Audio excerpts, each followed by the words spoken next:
Welcome back to the Ultraviolet Tide. I am so excited to kick off season 4 of the podcast with Dawn Stringer. Dawn, welcome to the podcast. Thank you for having me. I'm so excited for this conversation and to have your story really kick off this new season. We were introduced through Instagram. I think I found you through Instagram, and then I read your feature with the Melanoma Research Alliance and dove more into your story, and I knew we had to sit down and talk. So thank you so much for taking the time. And before we really dive in, I'm going to introduce you so that the audience can get to know you a little bit better. And then I'll also allow you to do a brief introduction because I know I am not going to even begin to cover everything in your story and your background. So Dawn Stringer grew up in sunny Myrtle Beach, South Carolina, and spent her childhood and young adulthood on stage for dance, theater, and beauty pageants. She is a former television news anchor, an animal lover, a wife, and the mom of 2 little boys, who we will definitely talk about in this episode as well. She is also a melanoma survivor and patient advocate. By using her platform as Mrs. Fort Worth in the Mrs. Texas America pageant, she strived to educate others on the dangers surrounding skin cancer by using her personal story as a cautionary tale. Dawn, like I said, Dawn and I first connected via Instagram, and I just cannot wait for this conversation. I've been itching for it for months. So, Dawn, I will hand over the microphone to you to share a little bit more about who you are personally before we dive into your melanoma story. Yeah, so like you said, I grew up in Myrtle Beach, loving the outdoors. I've always been the kind of girl that likes to hike. I would spend every day I could at the beach, that it was sunny outside at the pool. So I've always enjoyed that. And then when I was indoors, I was generally on stage, either dancing. I was in my high school's theater program. Even well into college, I was on the dance team and just always really involved in a lot of different things. When it comes to sun safety, since that's really the topic that we're talking about here, that actually was a big part of my life earlier in my life, but not in an educated way. I was born in the 90s. Before prom, we would all get tanning packages at the local tanning salons. That was very normal for us. And even through college, I worked at a tanning salon. And that was something that I actively did, which I'm sure highly increased my risk for melanoma, and I'm sure was a huge contributor to my diagnosis. But also just growing up in Myrtle Beach, I don't blame my family at all because they, of course, always told me, put on your sunscreen, you don't want age spots, things like that. It was always a beauty standard thing. But when you're a teenager, you don't really make it as much of a priority. So I always had red shoulders, always had a pink face. I'm very fair skinned. So that was just kind of part of life, was being in the sun and having a little sunburn. And now I know the seriousness of that. And it's something that I definitely harp on my teenage nieces and nephews about. I'm sure they just roll their eyes, but I hope they take a little bit of that information. Yeah, I most recently, I guess about 7 years ago, I noticed a little spot on my leg that was very freckly.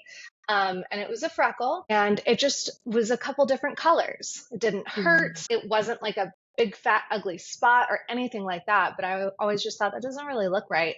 But whatever, it's fine. Never got a skin check or didn't really prioritize that growing up either. Went through college and everything, moved around a little bit with my husband after we got married, and we had our 2 boys. And we moved back to Texas back in December, and that was when I told myself, okay, I'm going to go to the dermatologist and get this checked out. So that's kind of where that journey began. But throughout life, I've just always loved being outdoors and being on stage. And, the tanning was part of the beauty standard, but also the self-confidence and just what we did. It was so normal. Right. I mean, we talk about tanning culture on this podcast all the time because there are so many women, young women in their late 20s and early 30s in this community who it was a thing to go to tanning beds before prom or to have, a tan after summer vacation. And it built up confidence. It was like a definition of beauty. It was definitely part of the beauty standard. And I'm really curious,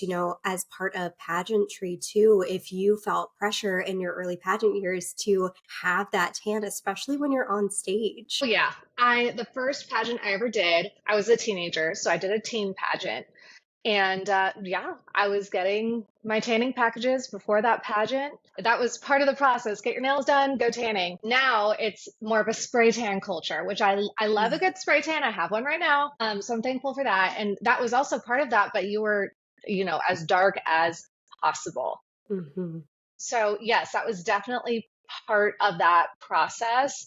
I competed as a teen, then I competed again in college, just various pageants around surrounding areas. Did Miss South Carolina World, and then I went to Miss World America in 2015. Again, just part of that Right. process, preparing for it, and it definitely was um, that pressure to look a certain Right. way for me. And I think growing up at that time, there were a lot of insecurities. Every teenage girl has Right.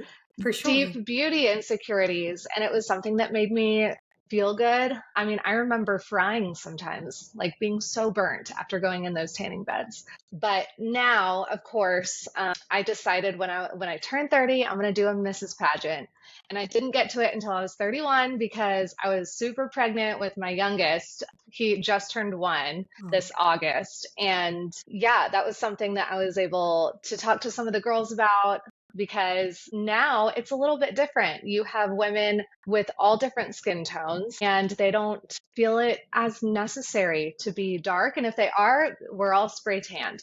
right. But my new scar I'm sporting, it's right on the front of my right thigh. It was definitely a conversation starter because it's pretty prominent on my body and in a pretty visible spot. Yeah, I want to talk about that a lot because when I read your feature for and with the Melanoma Research Alliance, you talk a lot about your experience at the pageant. And I'm going to pull a couple quotes from that too that I'd love to have you touch on. But let's back up a little bit more about so when you were diagnosed with melanoma and you went to the doctor, you kind of said that you had a feeling that something was off. I mean, the mole kind of looked a little strange, but did you have, like, an something must be off moment? Or was it more just like, oh, I might as well go and get it checked out? Because I feel like sometimes we have this crazy intuition about these things. It was definitely a crazy intuition, and I wish I listened to it sooner because for 5 years, I was looking at this spot. It's right here. That's not right. I know something's not right. And I went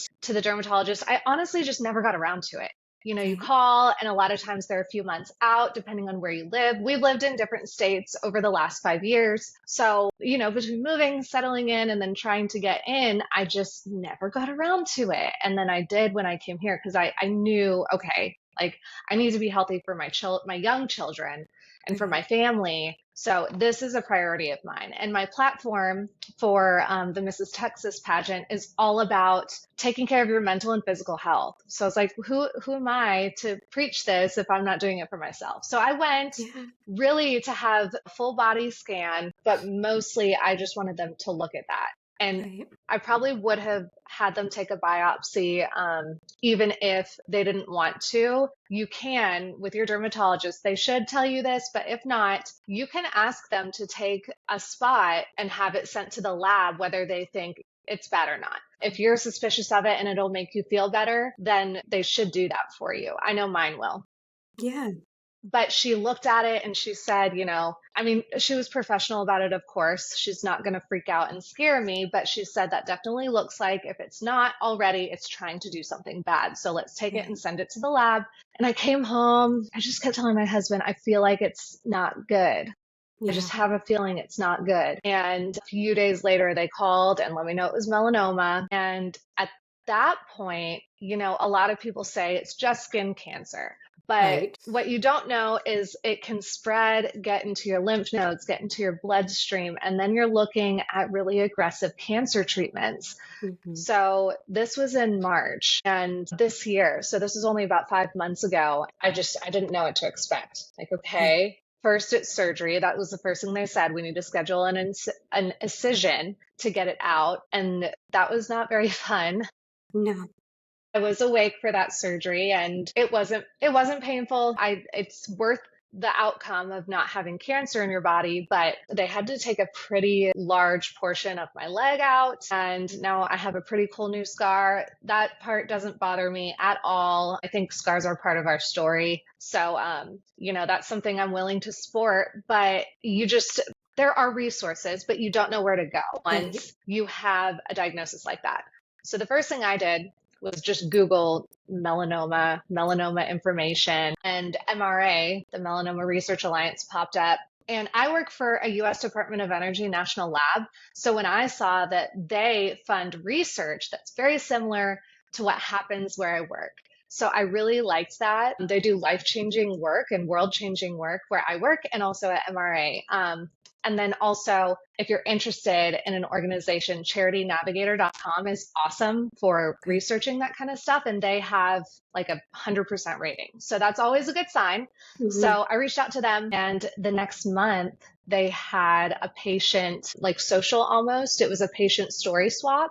So I was able to jump in and meet other people who had just been diagnosed too and kind of pick each other's brains. And now we're each other's supporters and stuff. So I would just encourage anyone who has that diagnosis to just seek out resources, because you really don't know what's next. Your doctor will tell you, but you're not really hearing it because it's so much Right. information.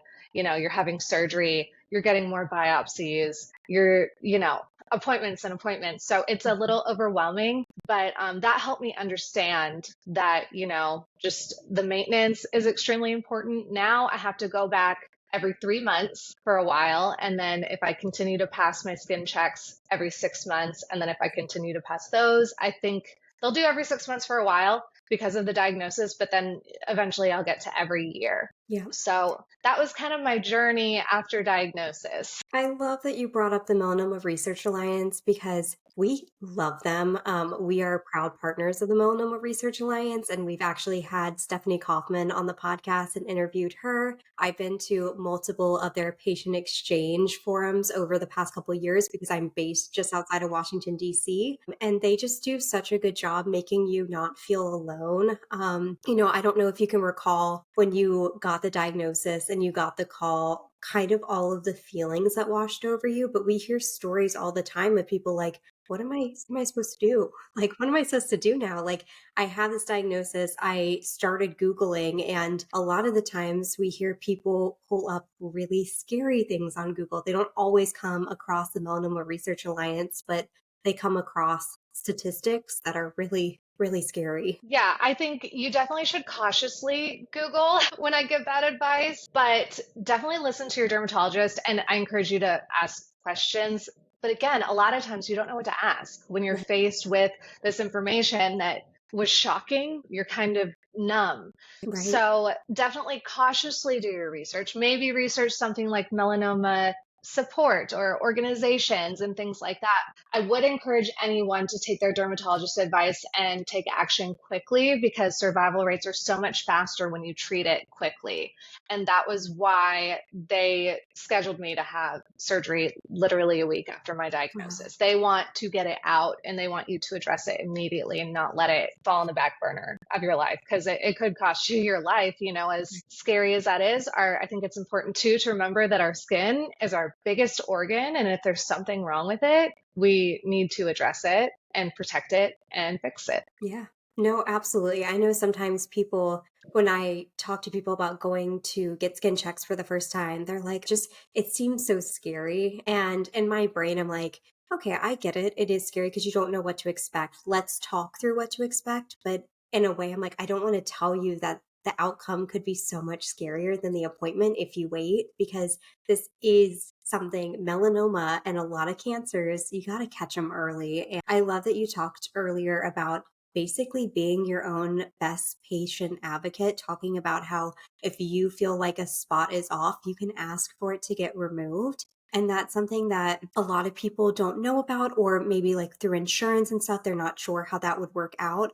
But we've heard so many stories of people having that gut instinct that something is wrong, and their dermatologist maybe not thinking it's an issue and going and getting a second opinion, and then it turning out to be something. So we always talk about being your own best advocate, and I love that you brought that up. Yeah, and when it comes to insurance and things like that, I know for me, logistically, I have a high deductible plan, but because of all this happening, I'm at my deductible. The lab bills are not too bad. I recently had another biopsy done that came back clear, thank goodness, but it's not bad, and it's worth your health. I mean, Yeah. I believe that that investment is, you're worth that investment. I Yeah. truly believe that. Yeah, that's a beautiful way to put it. Like your body is an investment and, your health is always worth prioritizing. Like life gets so busy. We are all Hmm. going a million different directions, doing a million different things. And I always say, I mean, my mom had melanoma, which is what launched this entire company. And I always tell people nothing puts life in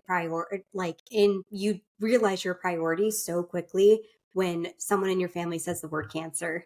It's like your brain just everything gets put into priority into the boxes and you know what's important. Absolutely. I absolutely agree. So you recently competed in the Mrs. Texas pageant, and in the MRA article, you note that your melanoma scar became a powerful conversation starter about sun safety habits, tanning culture, especially with others who were actually contestants and were sharing similar sun safety habits. Can you share a little bit more about that? Yes. So my diagnosis was only 2 months before competing, and I had planned for months and months to compete. So, first, I didn't even know, again, I didn't know what treatment was going to look like. So, I didn't know if I would have the ability to compete. This was on my leg. I didn't know, am I going to be able to walk? I could. The healing process was pretty quick, and I'm very thankful for that. But yes, I mean, it was prominent because I had just gotten my stitches taken out and it still was healing. So, if I'm in a dress, I mean, you could see it on my legs. So a couple of the girls were like, oh my goodness, like what happened? I know one of the girls, she was a lacrosse player. So she had knee surgery. So she had a pretty prominent scar on her knee. So she assumed, like, oh, what's going on here? And I told them I just had a really aggressive form of skin cancer removed. And I explained how, when I was younger and competing, the habits I was forming, and hey, if y'all ever need a tan, I have a spray tan gun. So much more worth it to get a spray tan than to sit in the sun and things like that. So it's definitely a conversation starter in a good way, though. It always brings a lot of positive feedback. And I've had a couple girls, most recently, I've been taking dance classes again since after all this happened. I just decided I need to do all the things that I enjoy doing because you never know when it'll be too late. And a few girls have said, oh my gosh, like, how did you get injured? What happened? So something like that. I'm in a place now where a scar doesn't bother me in terms of, beauty standards. I do take pride in the way I look. That's just part of my personality. But that's something, again, I think it's part of my story. Mhm. And people are curious when they see your story on just like a tattoo. Hey, what does your tattoo mean? Right. So it's very similar to that.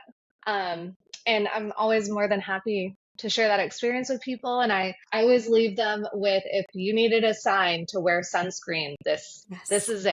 Yeah, that's such a beautiful way to look at it. And we talk a lot about, I mean, I personally talk a lot about like using your scar as a conversation starter. Like it doesn't have to be something that is seen as not beautiful. I mean, I know I personally, I am covered in biopsy scars and I had one taken off my chest 5 months before my wedding back in 2021. And I remember just like freaking out about the fact that you could see my biopsy scar in my wedding dress. And I look back on pictures and I'm like, one, you can barely see it. And two, like everyone knew what I was going through. It's okay. It's not that big of a deal. You still look beautiful, but it was like definitely a mental shift that had to happen. It didn't happen organically, like overnight. Did struggle at first getting the surgery and thinking about getting a scar that I was not choosing to have. Right. I've Right. never had emergency surgery or anything like that.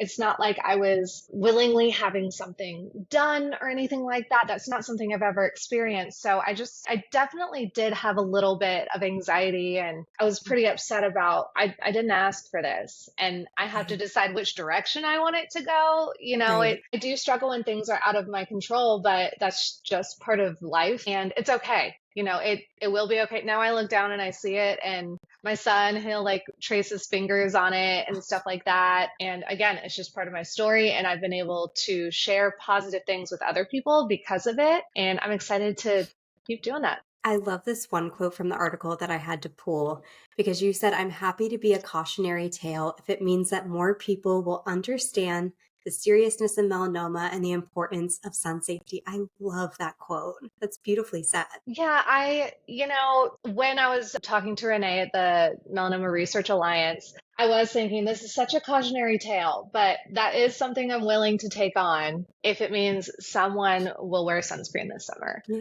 So that's really what I mean when I say that. Am I happy that this happened to me? No. But, you can't let the bad things that happen to you keep you from doing good. Mhm. So that's kind of where that came from in my heart. Yeah, that's beautifully said. And it reminds me of a lot of conversations with people who have used tanning beds in the past and they're ready to share their story, but they're so ashamed. Like we have so many women in our community who use tanning beds and they kind of went through this mental lift of feeling like they could talk about it without feeling guilty. And it's crazy that once women started talking about it, others said, oh, yeah, I did too. I did too. And like, we can use this as like hey, this is a cautionary tale. I used a tanning bed and here's what happened. And I'm telling you my story so that you don't make the same decisions I did, that you can take care of your skin. But like, it's part of my story. It is what it is. And we're here and we're going to do the best we can to educate others so that they don't go through the same experience. Absolutely. And I mean, it will be hard if, you're someone who is going through this or has been through this or will in the future. I started going to tanning beds when I was 14. And it is hard not to blame yourself or be embarrassed to go to your doctor and realize I did this to myself. But, your intention wasn't to harm yourself. Yeah. And it's okay to make mistakes. Just do the right thing and address it the Yeah. proper way. We can't go back and change the past. And we also can't blame ourselves for knowing what we didn't know. But knowledge is power. So just educate yourself and be better. But it's also okay to feel how you feel when you're going through something hard. Just try Yeah. to use it as motivation to move forward and be better. Let it fuel you, not totally consume you and eat you alive. Yeah, that's so beautifully said. And do you want to also turn to sun safety for children because you are the mom of two boys and a melanoma survivor. So I'm sure you exercise so much sun safety with your boys year round. So I am curious if you have some tips for other parents listening about sun safety habits that you impose, how you talk about sun safety, all of those things. Yeah, well, my oldest is only 2.5, so we don't do much talking in our house. My youngest just turned 1, but we, have a home in hot, hot Texas, and we have a pool. We love being outside, and we don't not enjoy the outdoors just because I went through this, but we do protect our skin. Yes. And I'm always lathering my kids in sunscreen. My nieces and nephews love to come and swim at my house, and we all do the sunscreen on each other on the porch before jumping in the pool. So, I mean, I think just continuing to make that habit for my kids is where I'm starting. And, when they're old enough, I'll explain to them, this is what happened to your mom. It can happen to you too. We're blood. So I want to make sure that they're careful. It's funny, my 1-year-old has a little freckle in the same spot that I had my melanoma removed. Right. And my other son has, he has a little freckle here and there too. So they definitely have my skin and they're very fair skinned. So it will be a constant conversation, especially since we live in a very hot, sunny place. We love being outside and we want to enjoy that. And it's beautiful, but we do need to protect our skin. I do always use 30, SPF 30 or above. And I was talking to you earlier about a company, the Daily Shade. She is a small business and she has a sunscreen for children that's invisible. Since a lot of sunscreen for kids, it's very saturated with zinc to protect them and it's very thick, which is great. I love that. I just lather them all up. But this one's tinted, so it's easier to rub in and it's a mineral sunscreen. So it's definitely healthier. And it has a lot less chemicals and things like that. With whatever I have, whatever kind of kid sunscreen I have, that's what I use on my kids. But now I have Daily Shade and we love it. We used it at the zoo a couple weeks ago and, just always taking that time to make a priority to protect our skin when we go out. We wear hats, we wear sunglasses, and also just talking to family. Someone in my family, he has a spot on the palm of his foot or the sole of his foot, excuse me. And, he was like, should I get this looked at? And I was like, if you have to ask that, probably. Right. Right. So while my children are very, very young right now, that will be a lifelong conversation that we have with them. My nephew was here last month and he said, I don't care about sunscreen. And I was like, come here, come here. Look at this scar. This is what Right. happens when you don't wear sunscreen. So it's Right. kind of just a constant conversation. And I don't care if they think I'm obnoxious. No, I love that. I think that's so great. And I also think like it's so important as your kids do get older and you start to have more of those in-depth conversations about not fearing being outside. I know this is something, it's so funny that, whenever I'm like with family and stuff, like I'm still going to go kayaking. I'm just going to put on a sun shirt and I'm going to put on sunscreen and I'm going to, be outside, not during the peak hours of the day. And like my life hasn't changed that much, even though it took me a while to get there. Like it took me a long time to get there, but now I mean, I've had clean skin checks for the past 3 years, and I just determined that guess what? I'm young and this isn't going to define me. And I think for kids to see it that way is so powerful that like you shouldn't be scared of the sun. You should just make sure you protect your skin. And I love that that is how you look at it and how you plan to teach them. Yeah, I don't want them to be afraid to do things and live their lives, but you can do things in a responsible way, just like you get in the car and you put your seatbelt on. So I think those are just lessons that we need to instill in our kids, but also show. Yes. Yeah, I saw a TikTok the other day that a mom taught her daughter that it's putting on her makeup. So she uses a makeup brush to apply sunscreen to Yeah. her little girl. And I'm like, that's so much fun because now the little girl asked to put on her makeup. And it's just such a fun way to do it. So the first time I did that with my son, I think there was something on my makeup brush and he has very sensitive skin and he just broke out. So I was like, okay, I Oh, won't be doing that again, but oh very cute no. idea. Maybe get a new makeup brush and Right. don't make sure you didn't use it and then do it. A Cause fresh brush. especially if your kid has, yeah, if your kid has sensitive skin or eczema, I know my son has eczema. Yeah, that was not, he looked like he had chickenpox, poor thing, but he healed up. Oh no. Yeah, he was fine. And he was protected from the sun. So that's the most important part. Yeah, absolutely. No, I think there are so many fun ways to go about it. Yeah. Sun safety and sun protection. And I just so appreciate you taking the time to have this conversation. And I know others are going to listen to this and they're going to want to connect with you. So, where can people connect with you on Instagram or other social media channels that you have if they want to continue the conversation and connect? So the best way to connect with me is probably through Instagram. I'm just Dawn Nicole Stringer, which is my full name. I'm not really active on Twitter or X. That's not really my thing, but I'm also on LinkedIn if you just search Dawn Stringer. But Instagram, best way to connect with me. I'm very active on there. I love chit chatting with people and taking in content. So feel free to reach out if you ever have any questions or just want to say hi. And we'll link that in the show notes so that people can connect with you. But Dawn, thank you so much for your time and for all of the work that you do for sun safety and melanoma awareness and, for sun safety in children, like all of the things, and for using your platform for so much good. Thank you. I appreciate it.